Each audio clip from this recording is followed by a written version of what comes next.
ડભોઈ શિનોર ચોકડી પાસે સળિયા ભરેલી એક ભારે ખમ ટ્રક નવીન બનાવવામાં આવેલી ગટર લાઇનમાં ફસાઈ જતા ટ્રાફિક જામના દ્રશ્યો જોવા મળ્યા હતા.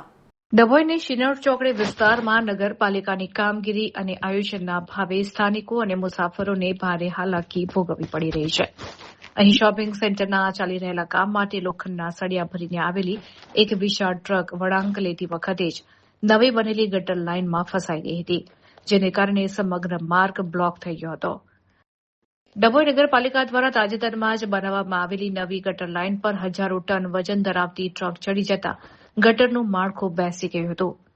હલકી ગુણવત્તા કે ભારે વજનને કારણે ગટરને મોટું નુકસાન થયું છે.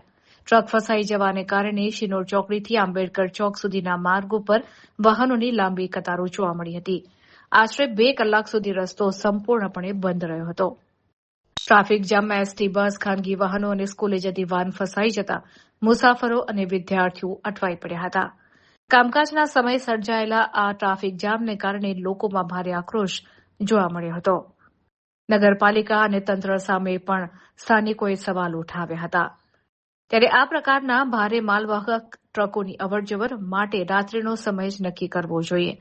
ભરચક વિસ્તારમાં દિવસે આવી મોટી ટ્રકોના પ્રવેશને લઈને અવારનવાર આવી સમસ્યાઓ સર્જાતી હોય છે.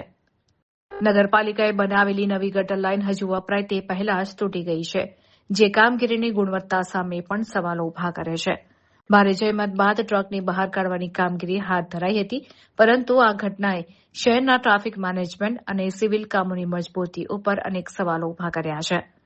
નુકસાન પામેલી ગટર લાઇનનું સમારકામ હવે નગરપાલિકા માટે નવો ખર્ચ અને માથાનો દુખાવો બનશે.